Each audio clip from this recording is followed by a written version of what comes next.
नमस्कार, स्वागत है आपका हमारे चैनल पर। मैं हूं आपके साथ शेरन। जामिया हिंसा मामले में आज दिल्ली हाई कोर्ट ने शर्जील इमाम और सफूरा और इसी के साथ तमाम 8 लोगों को बड़ा झटका दिया है। दरअसल आपके लिए बता दें कि आज दिल्ली हाई कोर्ट ने निचली अदालत के फैसले को पलट दिया है, जिसमें इन तमाम 11 आरोपियों को निचली अदालत की तरफ से आरोप मुक्त जो है वो छोड़ दिया गया था, जिसके बाद इस निचली अदालत के फैसले को चुनौती दी गई थी हाई कोर्ट में। और अब हाई कोर्ट से झटका लगा है शर्जील इमाम और सफूरा और इसी के साथ तमाम वो 8 लोग जिन्होंने जामिया में की थी हिंसा। वीडियो निकलकर सामने आया है, जहां एक तरफ हाई कोर्ट की तरफ से इन तमाम लोगों को झटका दिया गया है, आरोप सिद्ध कर दिया गया है इन सभी के ऊपर, तो वहीं दूसरी तरफ हाई कोर्ट ने टिप्पणी भी की है और ये भी कहा है कि जो वीडियोस उस हिंसा के सामने आए हैं उसमें नहीं दिखाई दे रहा है कि ये जो हिंसा है वो या फिर जो प्रदर्शन आप लोगों की तरफ से किया गया था वो शांतिपूर्ण तरीके से था, क्योंकि वीडियो और जो विजुअल सामने आए हैं और वो 2019 में जनता ने देखा भी था कि किस तरीके से बैरिकेड्स और पुलिस के खिलाफ नारेबाजी, केंद्र सरकार के खिलाफ नारेबाजी इन्हीं लोगों की तरफ से की गई थी। और आज यही पूरा मामला, जिसमें कुछ दिन पहले लग रहा था कि शायद शर्जील इमाम और सफूरा और इसी के साथ तमाम जो आरोपी हैं उनको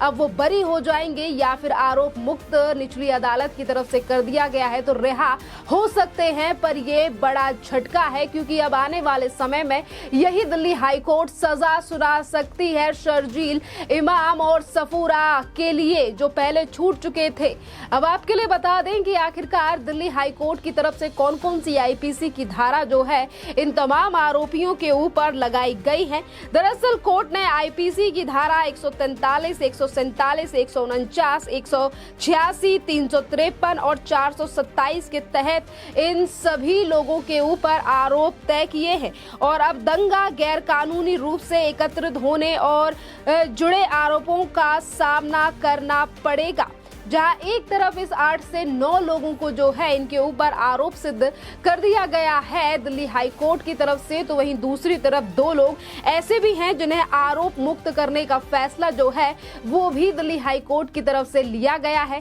यानी कि निचली अदालत के फैसले को पलटा जरूर गया है, पर जिस निचली अदालत ने इन तमाम लोगों को आरोप मुक्त छोड़ दिया था उसमें से 2 ऐसे व्यक्ति हैं जिन्हें दिल्ली हाई कोर्ट की तरफ से भी छोड़ दिया गया है और बाकी के सभी आरोपियों के ऊपर अब हाई कोर्ट जो है वो जल्द ही फैसला सुनाएगा, क्योंकि शांतिपूर्ण तरीके का ये धरना प्रदर्शन नहीं था, जिसको लेकर शर्जील इमाम के साथ साथ तमाम जो लेफ्ट गैंग के लोग हैं वो ये कह रहे थे कि शांतिपूर्ण तरीके से ये प्रदर्शन किया गया था, जानबूझ के शर्जील इमाम या फिर सफूरा को फंसाया जा रहा है। क्योंकि इस पूरे मामले पर हाई कोर्ट ने जब इस वीडियो को देखा था तो हाई कोर्ट की तरफ से पहली ही नजर में इस बात को इन तमाम लोगों से कहा गया कि ये जो धरना प्रदर्शन आप लोगों की तरफ से 2019 में किया गया वो भी सीएए के नाम पे, यानी कि नागरिकता के कानून को लेकर जिस तरीके से जामिया में हिंसा हुई, जिस तरीके से नारेबाजी की गई, असम को लेकर भी शर्जील इमाम की तरफ से जो है वो नारेबाजी की गई थी कि असम को काट कर भारत से अलग कर दीजिए। इस तरीके के बयान देने वाले शर्जील इमाम की मुश्किलें अब लगातार बढ़ती हुई नजर आ रही हैं। और वहीं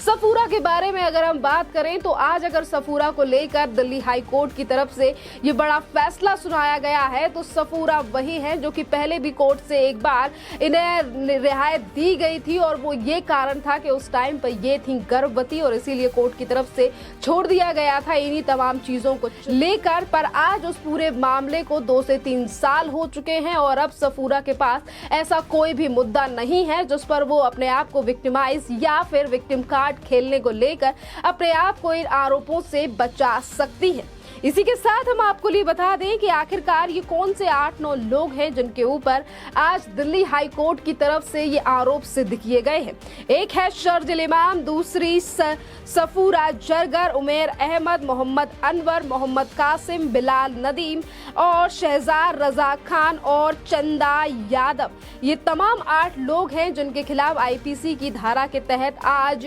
दिल्ली हाई कोर्ट की तरफ से आरोप सिद्ध कर दिए गए हैं। और ये जो 3 लोग कौन हैं जिन्हें दिल्ली हाई कोर्ट की तरफ से आज राहत दी गई है। उसमें है मोहम्मद शोएब, आसिफ इकबाल तन्हा और मोहम्मद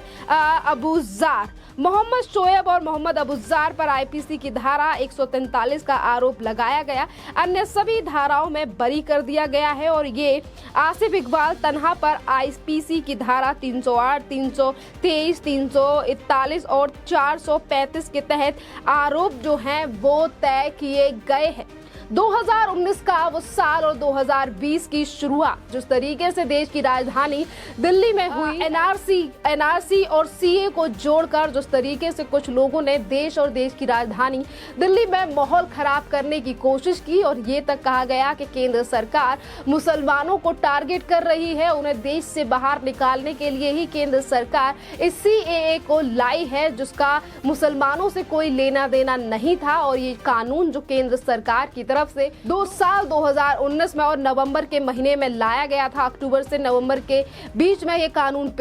पास किया गया, पर उसके बाद जिस तरीके से लगातार इस कानून को लेकर विवाद जो है वो बढ़ता गया, जब विपक्षी पार्टी और तमाम लोगों ने सीएए के साथ एनआरसी को जोड़कर कुछ लोगों को गुमराह करने का काम किया। फिर वो मंजर ही क्या था जब देश की राजधानी के बाद उत्तर प्रदेश में भी कुछ ही लोगों ने इसी तरीके से धरना प्रदर्शन करने की कोशिश की। दिल्ली के कई रोडों को सील कर दिया गया। तमाम लोगों ने टेंट डालकर केंद्र सरकार के खिलाफ जोरदार आंदोलन किया, जिससे तमाम लोगों को आने जाने में दिक्कतें भी हुई और ना ही तो वहां से एम्बुलेंस को निकलने दिया, जिसको लेकर आज भी उस सीए को लेकर शाहीन बाग की काफी ज्यादा आलोचना की जाती है। और बात तब ज्यादा बढ़ गई जब इसी सीए और एनआरसी को लेकर बात यूनिवर्सिटीज तक पहुंच गई। एक तरफ जेएनयू में अपमान किया गया सरदार वल्लभ भाई पटेल की मूर्ति को लेकर, तो वहीं दूसरी तरफ जामिया में हुए थे ये दंगे, तो वहीं दूसरी तरफ बॉलीवुड से लेकर तमाम ऐसे राजनेता निकलकर सामने आए जिन्होंने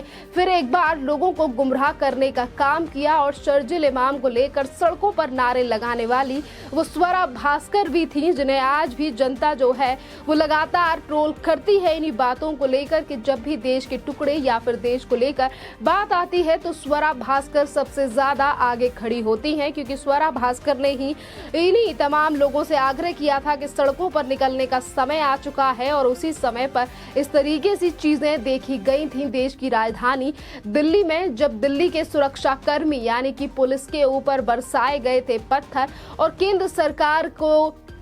लेकर की गई थी नारेबाजी। तो वहीं दूसरी तरफ देश के टुकड़े करने की बात भी लगातार इन्हीं लोगों की तरफ से की गई और नारेबाजी में कभी असम को काटकर अलग करने की बात की गई, तो कभी भारत के टुकड़े टुकड़े करने के नारे भी इन्हीं लोगों की तरफ से लगाए गए, जिन पर आज दिल्ली हाई कोर्ट की तरफ से ये बड़ी फटकार भी लगी है वीडियोस को लेकर। और वहीं दूसरी तरफ दिल्ली ही हाई कोर्ट की तरफ से झटका भी लगा है, यानी कि दिल्ली पुलिस की तरफ से भी इन लोगों के ऊपर कई जो धाराएं और मामले जो हैं वो दर्ज हैं, क्योंकि दिल्ली पुलिस ने उस समय पर कई लोगों की गिरफ्तारी की थी और कई लोगों को गिरफ्तार भी किया गया था। और यूएपीए की बात भी उस समय पर सामने आई थी, पर कुछ लोगों ने सड़कों पर निकलकर इस तरीके से प्रदर्शन और हंगामा किया, जिस तरीके ऐसा लग रहा था कि कुछ लोगों को यानी कि जिन लोगों ने कुछ नहीं किया उन्हें जेल में डाला जा रहा है। पर आज तमाम जो फैसला, आज जो बड़ा फैसला दिल्ली हाई कोर्ट की तरफ से लिया गया है, ये सबूतों के